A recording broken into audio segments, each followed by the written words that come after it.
This is your place for all things Grand Rapids Griffins and all things Toledo Walleye. This is the Hockeytown West Podcast with your host, Brandon Cook and Nick Harrington. Welcome back to the Hockeytown West Podcast, your source for everything Grand Rapids Griffins and Toledo Walleye hockey. I am one of your hosts, Brandon. And I'm Travis. And we are without Nick tonight. It's just us two unsupervised, even though I think we're usually supervising him, right? Seems like it. Well, tonight we wanted to make sure we jumped into our Walleye recap, our Walleye Wednesday, we will call it this season. Every Wednesday, as long as our schedule allows us to, because our day jobs are crazy. We'll have a Toledo Walleye focused episode recapping what's happened over the weekend with them and kind of talk about what's coming up for the next week for them. We'll only be able to do it once a week because, sorry, we can't do 4 shows a week. It's not physically possible, but we're going to try to do 3 for a while and make sure we give the Walleye all the attention they deserve because, hell, they started off the season really good this weekend with back-to-back wins, and that's what we're going to talk about today. So, but before we jump into that, Trav, you have some news around the ECHL we need to talk about. Yeah, so at the beginning of the year, the commissioner always gives out like his, I guess would be like welcome to the season. And they announced that there'll be a new expansion team next year in Greensboro, North Carolina. It'll be Greensboro's 3rd go around with an ECHL team. They had a team from 85 to 95, which were the Greensboro Monarchs, in which they won the Riley Cup in their first season in 89-90 and then went to the finals their next season. They didn't win it that year. And then the second installment was the Greensboro Generals from 1999 to 2004. So we don't know what the team name will be called. Obviously, just getting granted that. Be cool. I actually have a buddy that's like 30 minutes from Greensboro. So if they ever go down there, I told him I'd make the trip. So pretty cool.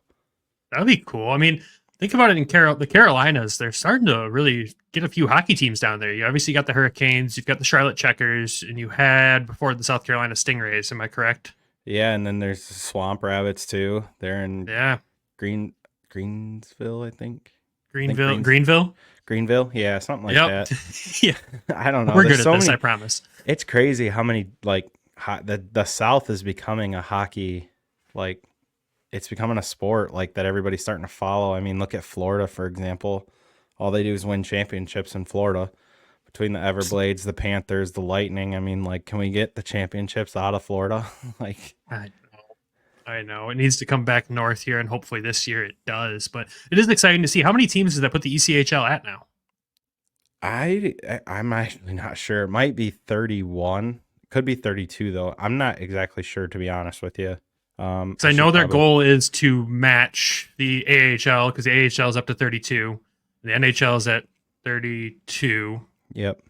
So I think they want to match that. And as the NHL expands, which they plan to do again, it sounds like we'll see these minor leagues expand again too, which we love. Continue to grow the game in North America. That's all we want. And we love the ECHL because you get NHL caliber games in some arenas at a really good price if you're trying to get into the game of hockey. We obviously love the AHL for what it brings to the table, and then the NHL is the NHL. So continuing to grow the leagues is fun. They're at 29 now? 20. Yep, they're at 29 currently, so I don't know if Greensboro will make it 29 or make it 30, but they're getting closer. Yeah, so we'll probably plan on seeing a couple more added in the next few years here. I just wonder where they would go. I'm shocked there's not an ECHL team in Wisconsin. Honestly. Yeah, that'd be an interesting place. I mean, Green Bay, but they have the Gamblers. So yeah. It kind of surprises me that there's not a team in Hamilton. I know they have an OHL team, but that's not far from Toronto. I feel some of them markets in Canada that don't have AHL or NHL teams. I feel like it would be a good opportunity.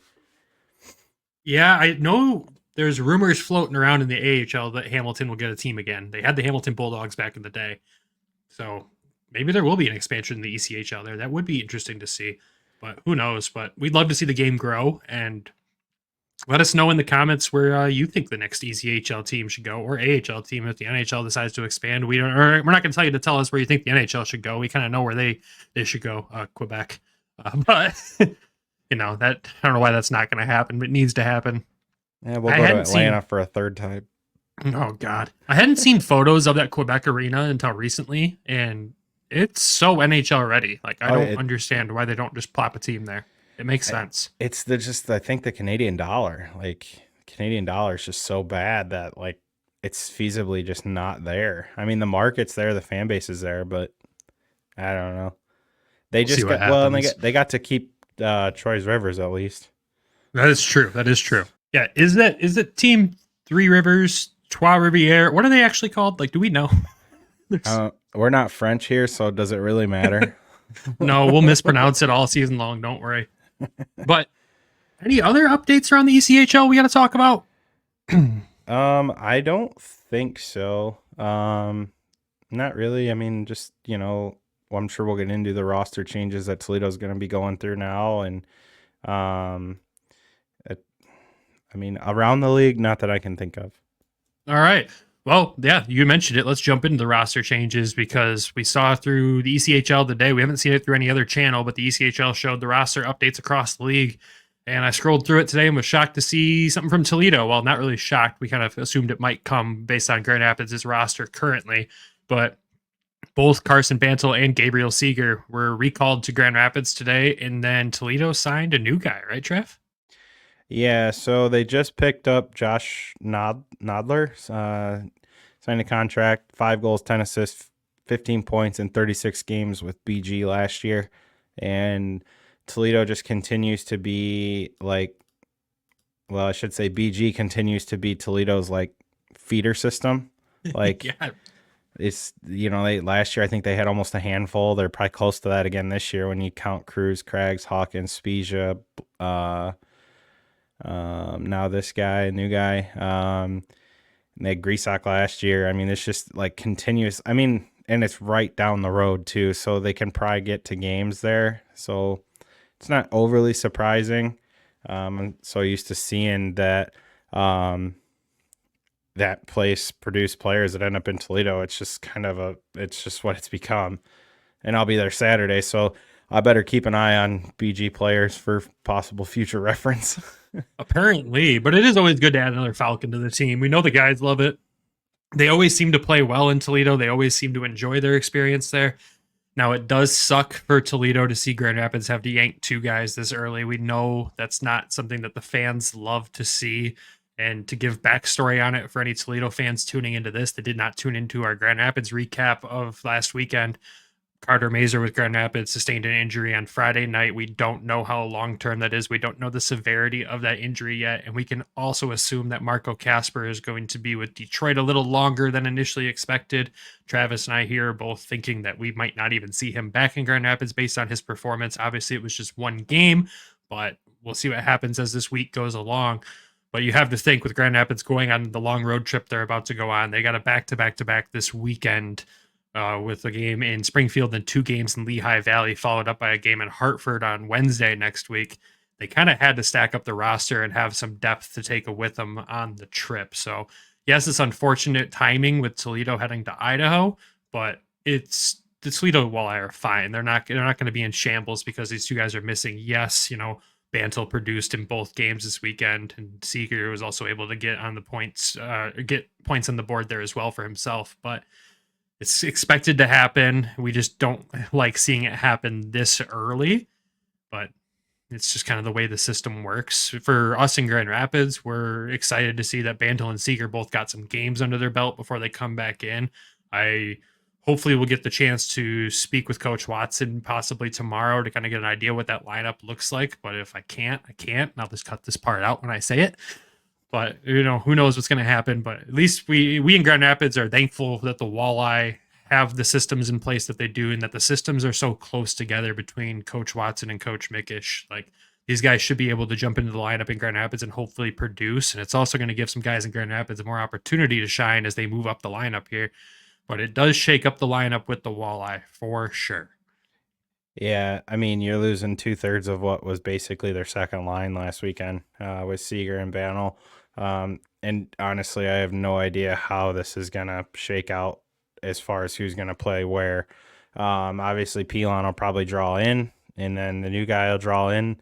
Those are your 2 additions. Those will be your 2 additions up front, and everything else I would suspect would say the same. It's just a matter of like, obviously you're probably not going to put Peel on and a brand new player on the second line. So I would assume Craggs will slot up, and I wouldn't be shocked if Keenan ends up being the third line center at this point. And then you end up going Bliss, Craggs, Keenan down the middle with Messina on the fourth line. Again, we were wrong on a lot of things with our projection, but you know what? That's part of why you do it, just to have fun and see how wrong you are. I have no idea what they're going to do. It's not anything that's like drastic. I think we kind of expected at some point that was probably going to happen anyways. And you never know. I mean, it could be a week and you get Carter back and one of Doucette or those two come back to us. You know, you don't know who's, I mean, they may want to keep Doucette up there. You don't know what's going to happen. I mean, you got two guys coming in that just had a huge weekend down here.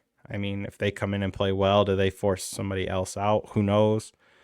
That's a discussion for down the road. But, yeah, up front, you're going to see some changes. So just, I wouldn't sound the alarm of, it does suck that they're leaving. Obviously, that was the size everybody wanted, and they finally got up front. But there's still a lot of good players on this team, so I wouldn't be too concerned. Now, what is tough is they got to go to Idaho and play an absolute juggernaut. So be an interesting 3 games with new lineup additions.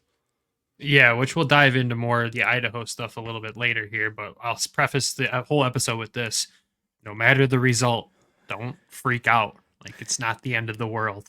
This is going to be a tough 3-game battle, but we know how the reactions of these 3 games will be. It's early, but I have all the faith in the world that this is not going to be an end of world situation if this trip doesn't go the way we want it to. But I also have faith in this roster that the trip will go how we want it to, because even with the loss of those two, when we did our roster predictions, we talked multiple times that up and down this lineup, it is so deep. Whatever we predicted for the second or third line could have been the first line for all we knew. Like, it is a deep, deep team with a ton of talent, and we know the leadership core of this team is going to step up in absence of other guys. So you're going to see probably not much change in their play. You probably see the same level of play, maybe with just a little less size, but there's enough size and grit on the back end to make up for that loss as well, too.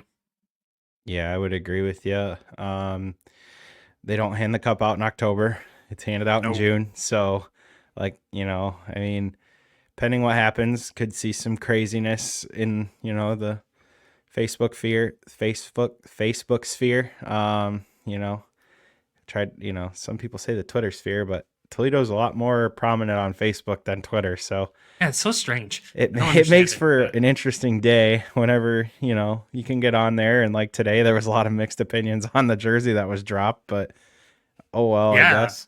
Well, let's talk about that real quick too. I'll throw that up on the screen for those watching on YouTube here, but they announced their Red Wings mashup jersey, and it's a Red Wings jersey with the Walleye logo in red on it. And you got hooks on one shoulder and a wing wheel on the other shoulder.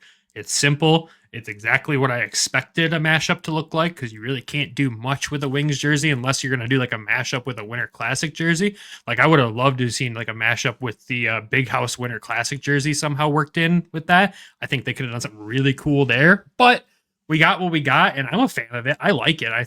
I would love to score a game-worn one, but I know how crazy those auctions get down there, and I told myself this year I'm going to back off on the jersey purchases. But I don't think I'll have a shot at getting one of those. But a blank replica one might end up in my closet. Who knows? Yeah, I don't know. I like it. I mean, like you said, if you're a Red Wings fan, it's literally just the white Red Wings jersey, but with the Walleye logo on it. So, I mean, there's not like, and it's a hard jersey to go kind of creative with. To a point. I mean, you want to honor the tradition of the Red Wings, and their jersey is one of the most simple but iconic. So you can't really like go too off the wall with it. I don't think. That's just me, but I mean, you know what? Hey, at least they finally like embrace the red and white. You get kind of that Storm throwback again this year to a point. It's kind of like a reverse retro of the Storm, basically. Honestly, yeah. You know, if they did like a reverse retro program for the ECHL, it's basically a reverse retro of the Storm. But I'll probably pick one up, maybe. I'd love to get one of the game-worn ones myself, but we'll see. I mean, the only other way you could have gone with a reverse retro is the barber pole down there, and that would have looked really strange with a walleye in front of it, but it also could have looked pretty cool. But yeah, that would have been like that would have been a wild look, to be honest. Just like what I know in my head, at least, I hope they held on to enough of the red helmets, red pants, and socks from the Storm throwback last year, so they'll have a full kit. And we're not trying to throw that Red Wings jersey on a pair of blue shorts and everything else. Then it'll look really strange. But as long as they do the full kit together, we'll be in great shape. I just want all the pictures taken on the goaltenders, because the goaltenders, like their whole kit will match. Like, yeah, can we get the guys some blue shorts? My God, I see it already with Gylander out there, and I'm like, come Bednar on. had red too on Saturday. Did he really? He had blue last year. I swear to God, he had blue shorts last year. I think he did, but I don't know. Duncan went crazy about that in his interview. They get back to it. He's like, "Can we get these guys some blue pants?" For real. It's not that hard. Come on. I know it's expensive. Come on. Make them at least match. It's just two guys. They look so strange out there. They make enough I wish they money. had pads that match too, but we could go on for hours. Let's dive into what happened over the weekend here, because the Walleye got to welcome the Bloomington Bison to the ECHL. Their first two games happened to be against the juggernaut of the Central Division, so sorry to them that's how the schedule shook out.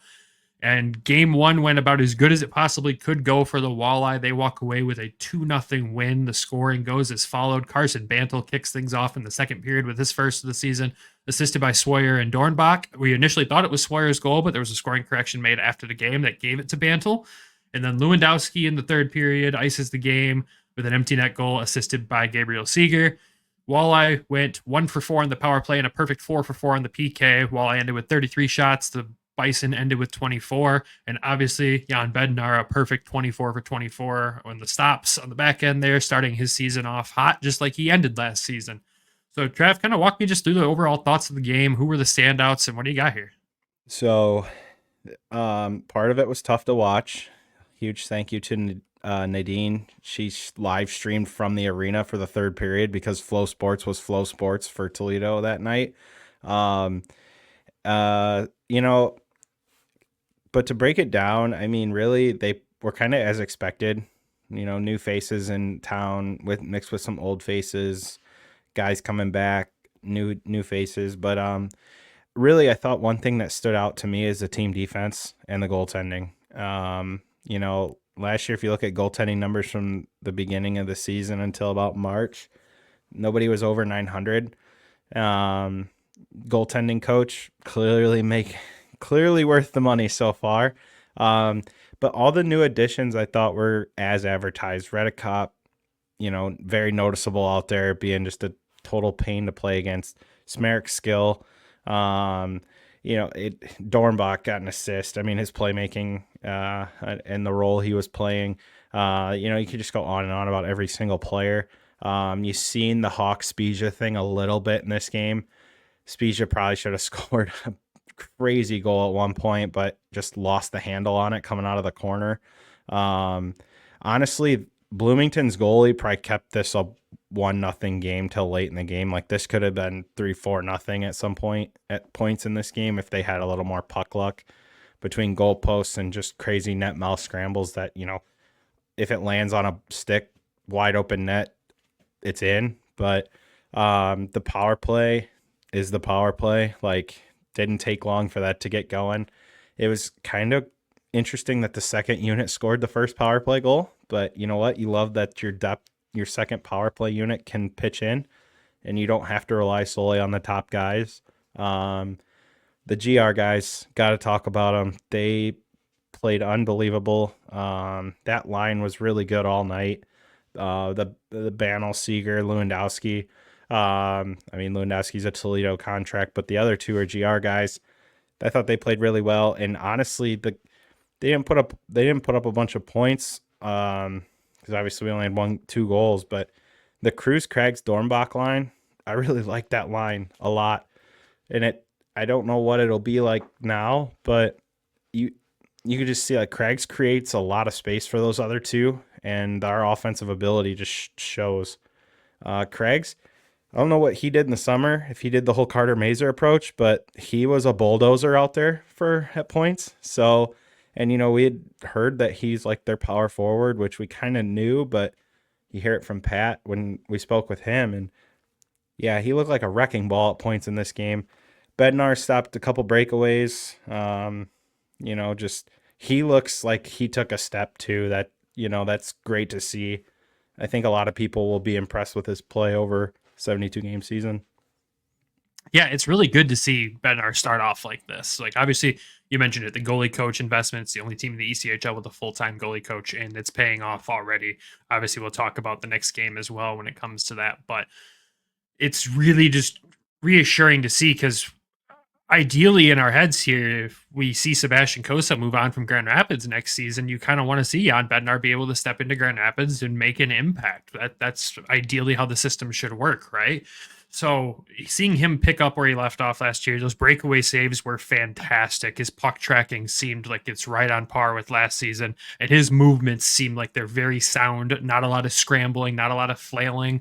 He's using his size to his advantage, and he's just doing the things right, doing every little thing right to get the shutout in this game. The defense in front of him did look outstanding. I do really like the defensive depth on this team. I think everybody contributed. And then, like you said, the Grand Rapids guys, I'm really excited to see them produce right off the bat, because when we watched them in training camp, we said Seeger looked really good and we knew what he was bringing to the table, but Bantle was, we were unsure. We were unsure about his skating when we saw him at the red and white game. I think that was the biggest thing, and he's proven us wrong right away in season play, which is really great to see, and I hope that translates to the AHL while he's up here with Grand Rapids. But seeing that production right off the bat, like, you get a 2-0 win in a game where Hawkins and Spezia and Smerik end up with no points in this game. Like, that's a pretty good first win, if I say so myself.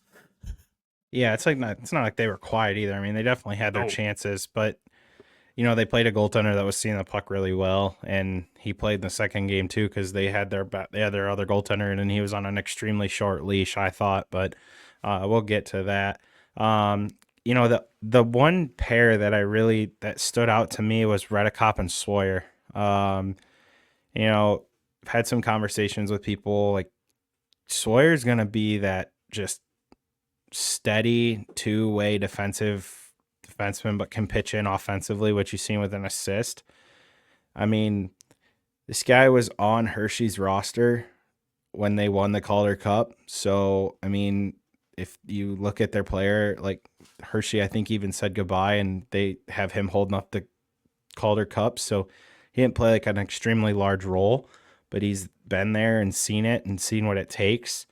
Redekop, that pair is just going to be brutal to play against. I mean, we seen it last year with Redekop, what he can do to a team and how much of a pain he is to play against. Christ, we heard it from a couple of the guys we've had on the show that they're glad that he's on the team this year. That physical presence, and especially with losing now Bantle and Seeger, you're going to need those guys on the back end to step it up even more, probably physically. With the big one up front being Craggs as well. I mean, in that checking role, but I just think that pair is going to have a big year defensively, and then offensively, that second pair with Smerik and Gabriel, that could be a good offensive pair, but as well as playing well defensively. Yeah, I like that Redekop came in as advertised on this team. Like, that's exactly what we expected him to play as, and he's already doing it. It makes me really happy.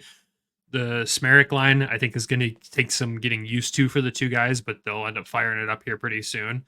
I just think this was a feeling out period for the team this weekend, and I'm glad they started the weekend in Bloomington and not in Idaho. I think we'd be having a different conversation if it started that way. It's good to get these two games, get the feeling out period out of the way. You're on the road already, and this starting the season 2 weeks on the road is crazy to me. So getting this feeling out period out of the way early in the season, I think is going to impact them in the long run, and it's going to help us out down the road big time. But any other final thoughts just to add on this first game? Not that I have. I mean, we can jump into game 2, but it just kind of carried over into game 2. Yeah. Well, let's throw it to a quick ad break here. We'll have Nick read the ad, even though he's not here with us tonight. When we come back, we'll dive into game 2. The quest for the Stanley Cup starts now. The puck's dropping on the 24-25 season. Get in on all of the action at DraftKings Sportsbook, an official sports betting partner of the NHL. Super easy for the first timers to get started. Try betting on something simple like picking a team to win. Go to the DraftKings Sportsbook app, select your team, and place your first bet. With the Red Wings opening the season on Thursday, October 10th, the current line is Detroit Red Wings a minus 130 on the money line. Odds and lines are subject to change between now and then. And if you are new to DraftKings, listen up. New customers bet $5 to get $200 and bonus bets instantly. Download the DraftKings Sportsbook app now and use code THPN. That's code THPN for new customers to get $200 and bonus bets when you bet just $5. Only on DraftKings. The crown is yours. Gambling problem? Call 1-800-GAMBLER. In New York, call 778-HOPE-NY or text HOPE-NY 467369. In Connecticut, help is available for problem gambling. Call 888-789-7777 or visit ccpg.org. Please play responsibly. On behalf of Boot Hill Casino and Resort, Kansas, 21 plus age and eligibility varies by jurisdiction. Void in Ontario. Bonus bets expire 168 hours after issuance. For additional terms and responsible gaming resources, see tkng.co/ice. Copyright NHL 2024. All rights reserved. Hockey is in the air, and the throw of the game is bringing Griffin fans from all over the state to the Van Andel Arena. So when you're looking to get tickets, your number one choice should be Game Time. Game Time has a new feature called Game Time Picks that makes getting tickets to see your favorite teams play live even easier. Game Time Picks filters out the fluff to show you only incredible deals on great seats, so you don't have to waste time searching through thousands of tickets. You can see players like Marco Kasper and Sebastian Cossa before they make their way to the wings, and you get the seat views before you buy, so you can see what it looks like from where you'll be sitting, which is one of my favorite things about Game Time. Curated deals make it easier to find the best price on great seats, and with the lowest price guarantee, event cancellation protection, job loss protection, and more. Game Time should be your number one destination for your tickets. Take the guesswork out of buying tickets with Game Time Pick. Download the Game Time app, create an account, and use code THPN for $20 off your first purchase. Terms apply. Again, create an account and redeem code THPN for $20 off. Download Game Time today. What time is it? Game Time. And we're back. All right, let's dive into game 2, obviously against the same Bloomington Bison here. This was on Sunday, and the Walleye walk away from this one with a 4-2 victory. Scoring goes as followed. Carson Bantle, just like night one, kicks off the scoring, this time in the first period, getting his second of the season with Seeger and McCallion assisting.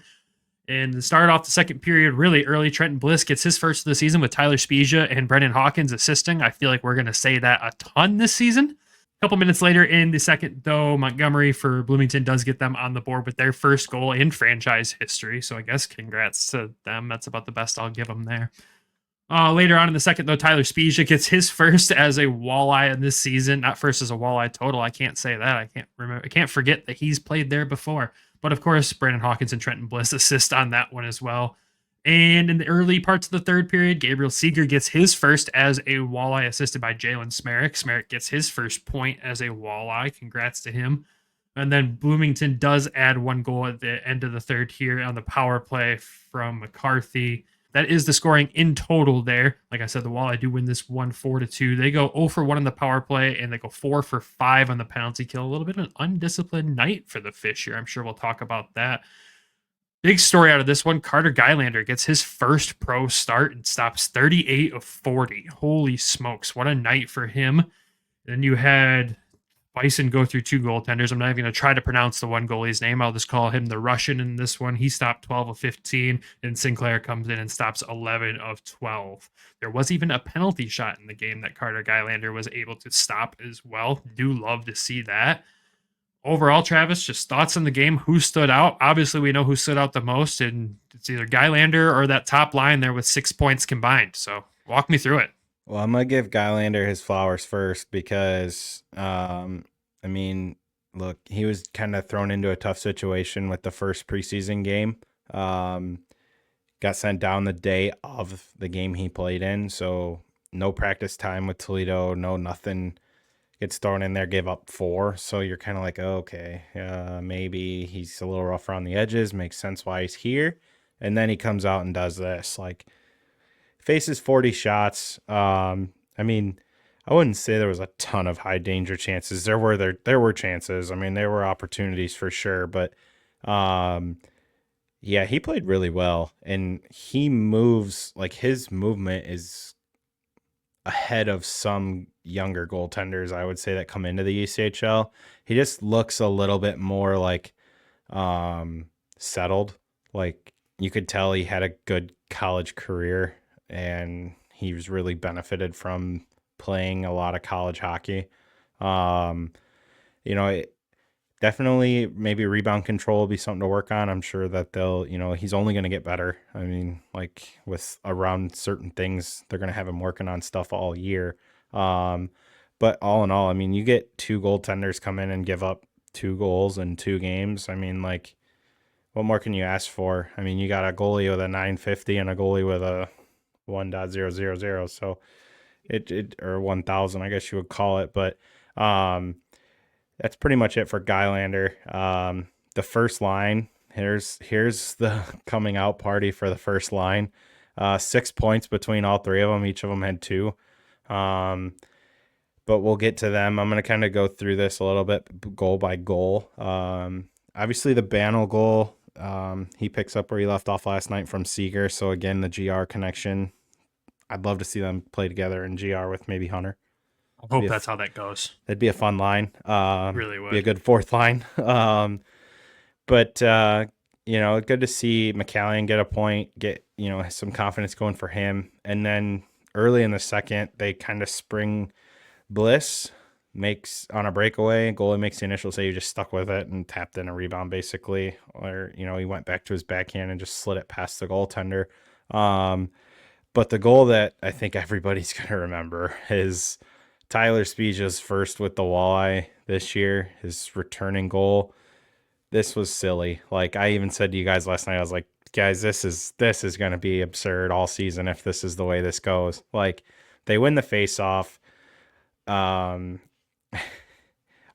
gets the puck and just kind of goes down the wall and just throws it back to the top of the dot, and Spija just blasts it home. It's like, okay, well, you see the connection. I mean, we talked to Spija, we joked about it. It's like, are we getting like some Sedin magic here? And it's literally like they know where they're supposed to be. They know where they're going. It's like, it's kind of twin-like. They've played so much hockey together on ice or roller. I mean, it's just like they love the game. They're like best friends. It's just like you can see that connections is going to be lethal all season. And you can't even count out Bliss. I mean, Bliss, he had a great day as well, goal and an assist. And I think even on social media, Hawkins was like, give Bliss his props. So that was the funniest thing I'd seen. The Walleye share the Spija goal. Hawk comments on it, and they're just like, it was like Spija, Hawkins with the handshake emoji in the middle, and Hawk immediately responds, you can't forget Bliss, and tags him in it. And I was like, yeah, that's right. You can't forget Bliss here. Yeah, I mean, listen, for anybody that's listening, we got to come up with a nickname for this line. I mean, you've had that 70s line. You've had the West Coast Express. I mean, we got to come up with something here because they're probably going to play together most of the year. I got an early, something with the teens because they're 16, 17, 18. But, we can let the fans decide that. And then late in the game, the Seeger goal, I mean, dude just spun around and just blasts a backhander basically, like just turns and fires it with his backhand. That was a crazy goal in and of itself. And, from Smerek. So Smerek gets his first point. This was kind of like the offense kind of just found it. They found their groove. They found their rhythm. They didn't give up 40 shots, but you know what? If your goaltender's going to stop 38 of them, you got a good night. If you're living like that, you're living right. So, I mean, it's just a great weekend. And as a whole, just some other notes that I had, 2 great road wins. I mean, winning on the road, never easy. Both of these games, they probably could have had double the goals they had with net mouth scrambles, random bounces, stuff like that. Seeger and Bannell shined, shots against like super high, but I think they're preaching defense. It doesn't sound like it when you say they gave up 40 shots, but right. I felt like they did a good job of protecting the house for the most part. Yeah, the Bison's second goal was in a 5-on-3, and I don't really know. Something happened out of that, and we got the only 2 penalties out of that, so I don't really know what happened. Looking there. at the timestamps, I see Mr. Redicop's name in there, so I can only assume something fun happened. Yeah, I mean, I think we were recording, and I was like, well, Redicop's like skating at their bench, so like something happened. you're on the road. You're probably not going to get a lot of love from the refs at the same time. I mean, you run your mouth a little bit, you're probably a little more susceptible to being in the box. But no, just all in all, I mean, PK over 2 games, 8 for 9, power play 1 for 5. Do the math, you're right at about 100 again, going back to what we had talked about with the Griffins. Just 2 great wins on the road and a confidence booster as they head into this next week, which, some people are probably thinking, oh, this is it, like huge statement games earlier in the year. It's like, okay, yes, they're going to want to win these games, and it's a good test to kind of see where you're at, right? I mean, you could have, which we'll get into, this matchup in the next week. You could see it in May, very possibly see it in May. So all in all, though, to wrap up Bloomington, I thought they played well. I mean, first night, first 2 games, they only played 2 preseason games. These were the first games where everybody was together with their actual lineup. So, and they get to adjust some more with new faces coming in. So we'll see what happens. But I thought they played well. It was kind of as expected. I'm glad they got both wins. Huge crowd for Walleye fans that made the trip over. Facebook group was going crazy, so you love to see that. Well, I should say all the Facebook groups are going crazy because there's like 2 or 3 of them. But no, just exciting to have it back. And if Flo can get their stuff together, that'd be great as we head to Idaho. Yeah, that would be nice because I'll definitely plan on tuning into Wednesday's game. I'll have the free time that evening to watch it. So I'm pretty excited to actually sit down and get to watch a Walleye game, and hopefully Flo cooperates. The one question, though, I have for you is before we move on to Idaho, you talk about it, giving up that many shots compared to night 1. What do you think was the biggest difference in both games that led to that many shots being allowed on goal? I think probably just the urgency from Bloomington. Like, you don't want to be, as a new expansion team, come out, drop the first 2 games of your franchise at home. I mean, they had a tough draw with us coming to town. They probably knew that. I mean, they probably had a feeling that, fans are going to be there. I mean, that's not a really crazy long trip. And you got a literal championship contender coming to town. But I don't know. I don't think it's even that they played bad. It's just, some games go that way. I mean, Toledo had almost 30, so it looks a lot worse than what it really was, I thought, numbers wise. Okay, I mean, that's fine. That's kind of the answer I expected too. Like you said, Bloomington, there definitely was some urgency out there.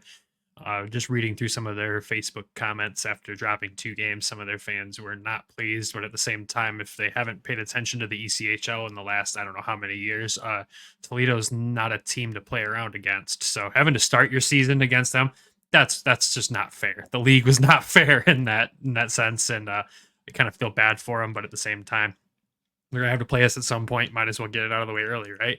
So their goaltender's gonna steal some games for them, though. That's Sinclair. Yeah, he's gonna steal some games for them.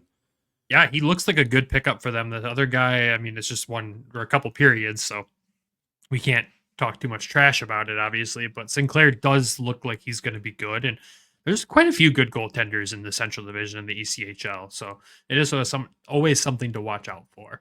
I know, you look back at Kalamazoo and they got Lemieux back this year, and I thought I saw something with Vorva coming back potentially too, but I don't know if that happened or not. So we'll see what happens. One thing I forgot to totally point out, and I seen it this morning, like when I woke up. So granted, it was really early. I found this really interesting. Wheeling's opening night roster, they had 5 defensemen. They had like 15 forwards and 5 defensemen. Pardon? What? Yeah, they didn't have 6 defensemen. They're part of Pittsburgh's organization still, correct? Yeah. Oh boy. And what's going on over there? And Gauthier is in Wilkes-Barre right now, so they don't have goalie of the year back. So I forgot to put that in the news section. So you're getting a little extra news later. There you go. Yeah, it's going to be interesting to watch Wheeling unfold. There's all sorts of craziness going on in the Pittsburgh organization. I mean, look at McGroarty being sent down to Wilkes-Barre, like that right and there. And the Jets fans mocking him. Oh my God, that was legendary. Holy smokes. A whole arena asking, where's Rutger? Oh my God. That's just savage, dude. The Jets fans are incredible. I love it. But let's move on. Let's transition here to talking about what to expect with these 3 games in Idaho. Obviously, like we said, they play there Wednesday, Friday, and Saturday. I'm glad it's not a Friday, Saturday, Sunday situation, honestly. I know those are extremely common in the ECHL. So I'm glad that these games, we get at least a 1-day break between them. Hopefully all the other background noise and situations are settled as the Walleye show up into Idaho and it's not chaos like it was in the playoffs. But I know there's several players in this team that are going into this with some unfinished business, and this is kind of a revenge tour. That's where, in my mind, I say, the loss of Bantle and Seeger, there's going to be some veterans that step up and do some pretty impressive stuff in these games just because of their experience there a couple of years ago in the playoffs. So what can we expect when it comes to what can we expect when it comes to these 3 games? 2 heavyweights matching up early in the season. These are the games that I bet these guys had circled as soon as the season came out. Like, oh yeah, we get to go out there and see, Idaho's probably going to be a top 2 team in the Mountain. We're probably going to be a top team in the Central. So, it's just cool to see them heavyweights get at it early in the season, and you don't get a lot of out of division games. So to get the top team that, got you a couple of years ago, like you had said, there's some unfinished business. The guys that were here in 2023 and that's in that Western Conference final probably got some sour taste in their mouth that they want to get something back.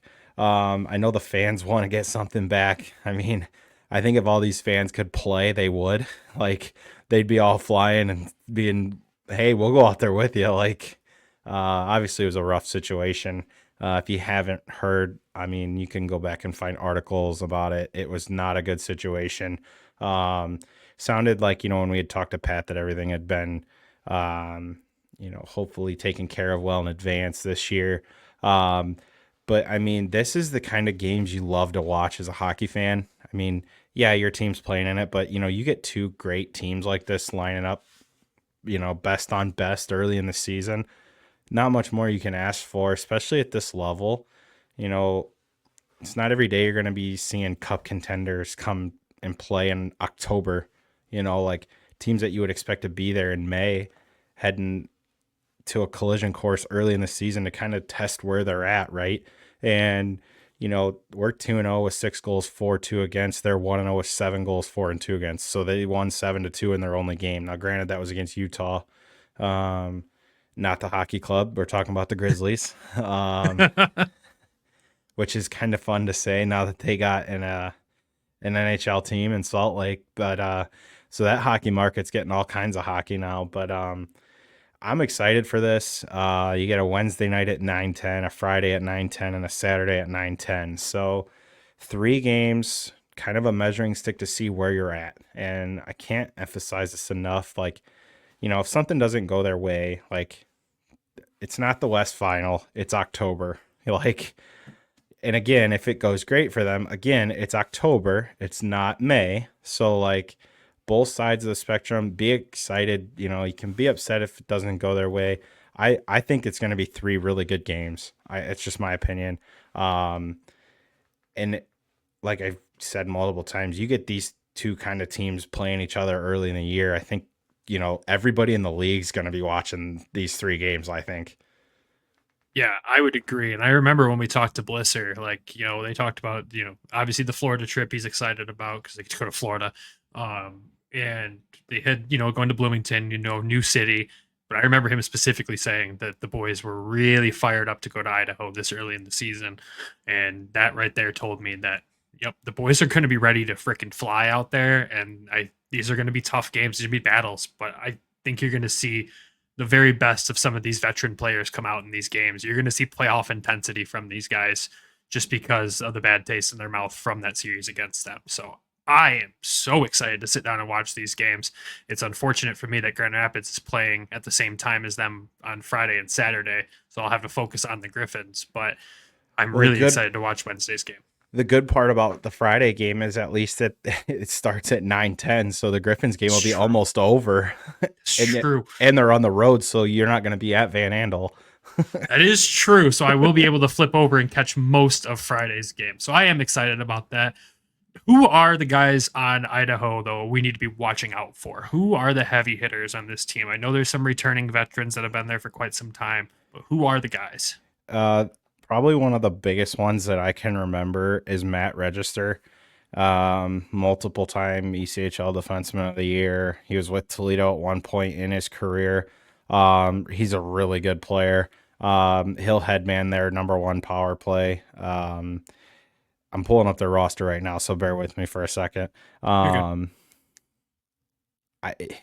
goal, I know they just were assigned right before the season started. They were assigned 3 guys on NHL contracts because they're with the Dallas Stars organization, I'm pretty sure. So, Correct. Dallas and Dallas drafts really well. So, there's going to be some good players. Looking at it, I don't remember a ton of their guys. Obviously, we didn't play them last year. I mean, even when we went to the West Final, we played Kansas City. They're a good team. The one that really stands out is Register. In looking at their roster right now, they had 2 guys get 3 points in that first game, and then they had a couple guys with 2 as well. And 2 of them were defensemen with one with 3 points, the other one had 2 points, and then Connor McEarsern. I have no idea. He about as good as I would have done it. Yeah, 3-point game in their first game with 1 goal and 2 assists. So, obviously they're a good team. They're going to be ready. It's just going to be a lot of fun to watch. It does kind of like when I seen the schedule, I was like, ooh, they got to go to Iowa like Idaho 2 games into the season. Like, what a measuring stick to get to open the season. But like you said, I think there's a couple veterans on this team that have a really sour taste in their mouth. They're going to be ready to play. A lot of these guys too weren't even here. So, they're just coming into this and playing, which I think can also be good because too much emotion could be a killer at the same time. But, it's an exciting matchup. Enjoy these 3 games. You get to see some out of conference play or out of division play early, which does kind of suck at the same time because then once your out of divisions are played, you get to see Fort Wayne 8 times. You get to see Kalamazoo 6 times, Iowa 6 times, probably. Somebody you could probably play like 13 times, like the Griffins and Rockford. It's just like, it's just fun to see other teams throughout the league. And I mean, the 2 fish get the fight early in the year, the Steelheads and the Walleye. So be a fun matchup. I'm excited. I know you're excited. I'm sure the fans are excited. It's going to be chaos for about a week or so. Yeah, and I think the goaltender you were mentioning, I went and pulled up some stats here real quick, and it's Ben Cross, who was assigned there from the Texas Stars. He played with Texas last year for 4 games out of college. I think it was near the end of the season. He ended up starting their 2 playoff games that they played as well. In the 4 games he played in the regular season, 4 games played, 2.77 goals against and a .901 save percentage. Head to the playoffs, 4.46 goals against and a .813 save percentage.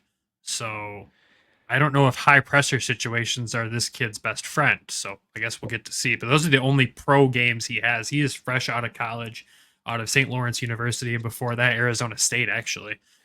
So pretty interesting to see. It probably didn't help that they didn't have Logan Stankova and Wyatt Johnson and all these kids. You know what I mean? So I do see 3 Dallas Stars contracts on the Idaho team. That's the one thing I can confirm. So it's going to be interesting. They have some size to the team. That's for sure, though. Pretty sure everybody on the back end is over 6 foot except one guy. So they definitely have some size. And like you said, mentioned Matt Register as well. I'm very familiar with that name just from the playoff series alone. I know what he can bring to the table, but at least on our end, we have ECHL Defenseman of the Year on our own to match up with it. So I think when I'm looking at the 2, just where they're at in their career, I'd rather have Jalen Smerrick than Matt Register. So I think you're either going to see like 1-0, 2-1, or like 8-7, just like shootouts, or like there probably won't be I just don't see 4-2. I see like, or 5-2. I see like just the 80s are coming back where nobody's playing defense, or it's going to be real tight. So, well, the good thing is we saw both examples of that this past weekend. We saw both teams not playing defense and the Walleye walk away with the win, and we saw them playing heavy defense and the Walleye walk away with the win. Right. It'll be interesting to see which goalie gets the more games out of the two. I would assume Jan Bednar will start Wednesday. I would assume Carter Gylander starts Friday and Bednar starts Saturday. That should be how it goes, just based on how this is all looking. And that's what they did last year. Heavy rotation. You you never know. They could give Bednar Wednesday, Friday, a couple of days off. It'll be interesting. We don't know yet. Obviously, Bednar's probably going to be the number one guy over time, or they're going to alternate like they have for the last 2 years, basically. It's the brilliance of having a coach that's bold and willing to make some bold decisions with, playing two goalies, and also now having a goaltending coach, which, if you listen to like any NHL head coach's press conference, before they decide who starts, they always like have like a meeting of, this is what we're thinking, this is what's going on. So I'm sure they're going to have lots of conversation about how to handle this all year. Yeah, the matchup to watch out for will be the top defensive pairing for Idaho against this top line that Toledo has that I don't think any team's ready to go up against. Like, if they can shut that down, okay, good luck. Look at the second line behind us, even with the the call-ups to Grand Rapids. I just see Toledo being able to kind of run away with this one here. Honestly, I'm not as concerned as I probably should be going into these games, but that might come back to bite me, and I say those words, but I have all the confidence in the world in this Walleye team, in the coaching staff, and the things that they have laid out. And they're going to go into this game so well prepared. You get the 2 days off with travel heading into Idaho, then you get that 1 day off in between. The nice thing is I think they left Sunday. They got in there Sunday night, so they actually got the travel day out of the way early. I think Makes that's what sense. Pat had told us, that they were leaving from Bloomington, catching a flight that day out of Chicago, and then flying straight there, which with going, you gain hours when you go west, so you lose them when you come back. But, with that couple hours, you can get out there, get settled that night, and then maybe give them a day off the next day and have a couple days of practice. So that's what I'm looking forward to. And the nice thing will be after this battle, 5 days off before the home opener. Yeah, where they got to play huge. Wheeling and then Cincy. When Cincy comes to town, they're gonna play hard because they're not captain, but their all-star defenseman is playing on this Toledo Walleye team. So they're gonna come in here and try to play as hard as they possibly can. But it's gonna be there's a fun onslaught of games coming up for this team. You get this Idaho trip, then the home opener weekend, and that frickin' arena is gonna be rocking. The fans are so excited to have this team back in town. Yeah, I mean, obviously get through this weekend, and then, we'll have all the fun next weekend when they're back home. It's got to suck at the same time, though. They haven't had a home game in October, and I couldn't tell you how many years. It's always been November.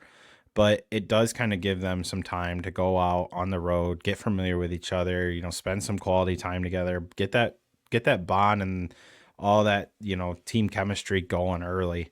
It's kind of like the Griffins. I mean, they got a long road trip at the beginning of the season. They don't have to wait till the Texas trip last year for them to kind of gel. They can get it going early. I think it's going to be 3 really fun games to watch. Again, don't sound the horn if it goes crazy, Please. Yeah, and don't be ready to hang a banner if they win all 3. It's October. Oh no, be ready for that. That's fine. If you're gonna be it one way, you got to also be it the other way too. Fine. They don't crown the champion in October, so just kind of go into it with an open mind and just enjoy the games. Like I said, you don't get these kind of matchups a lot in the ECHL where you're out of conference and it's 2 heavyweights going at it. Just enjoy it. I'm looking forward to it. I know you're looking forward to it, so it's going to be a fun 3 games to watch. There's few games I have circled on my calendar for the Walleye this year, and it's this series and when they play the Everblades. Those are the main ones circled on the calendar right there. There's a lot of 2023 Revenge Tour games in hand this year. I have a feeling Mr. Hawkins is going to go on a tear. He's going to bring that new dad energy and just go. Like, this is his first trip away from the baby since they probably had the kids. So he's Most probably likely. got some energy back. Thoughts to his wife having to take care of business by herself over there, but he's going to come out there and he's going to do the darn thing. And I think you're going to see another big weekend from that top line. It's going to be a lot of fun to watch. And I know we're both excited. I'm just excited to get back down there. I mean, you and me are going to rock this home opener together. It's going to be a good time. So I'm excited overall. It'll be here before you know it, a week from Friday already. It does suck. Like, the fans, the team only really promotes that home opener. Like, that's the start of the season. And it's like, we got 5 games before that. Like, and then they kind of did it a little bit heavy, like last Friday. And it's like, okay, but like the season starts 5 games before the home opener. Like, I just wish there was a little bit more, but you know what? Hey, they promote that home opener and it's going to be sold out. I mean, the pregame party's at 4. I know you're coming down early. I'm going to try to get down there early. So, I mean, we can preview that next week, but just look forward to watching these 3 games. Oh yeah. I'm so ready. With that, man, anything else we have for this Walleye Wednesday update? I don't think so. Perfect. We'll just see what happens with Idaho and we'll recap it next week and preview the home opener. Amen. I'm really excited. Well, with that, folks, we'll wrap this one up. We will be back with you again tomorrow with the Griffins update for the weekend here, our preview for that. Yeah, we'll have a lot to talk about, and we're excited to jump into that. But until we talk then, we got to make sure we thank our sponsors first. Of course, DraftKings and Game Time and the Hockey Podcast Network for being fantastic partners with us. And, of course, the longstanding sponsor of the show, Everything Hockey. Make sure you head over to everythinghockey.com. Use code WEST. Save a few bucks off your order. Pick up some fall hoodies and other cool swag that they have. But, of course, without our Patreon subscribers, the show would not be possible. And those subscribers are Randy, Michael, Derek, Lori, and Alan. Thank you all for the love and support for the show. We appreciate you guys. Obviously, you guys get our unedited episodes over there, so you see all the hijinks and fun. Plus, all the early access to our locker room interviews, post-game in Grand Rapids, and who knows, maybe some stuff from the Toledo home opener. Who knows? And other potential giveaways down the road here in the future. But thank you for all jumping on there and supporting the show. And if you want to join everyone else who already is, head over to patreon.com/Hockeytown West Podcast and check out the tiers that we have there. I think we have them starting at $1 to support the show. That's how we keep it cheap. We know how the world is today. Things are expensive, but we do want to bring you extra content over there. And if there's stuff you want to see on Patreon as well that we aren't already doing there, let us know in the comments and we'll try to fit it in. But with that, we got to wrap this episode up. Thank you, everyone. We will talk to you tomorrow. And until then, go Griffins, go Walleye. Love you. Bye. There you go, Trav. Thank you for tuning in to the Hockeytown West Podcast. Be sure to check us out on Twitter at HockeytownWPod and your host, Nick at GR Hockey Guy and Brandon at BrandonGR Hockey.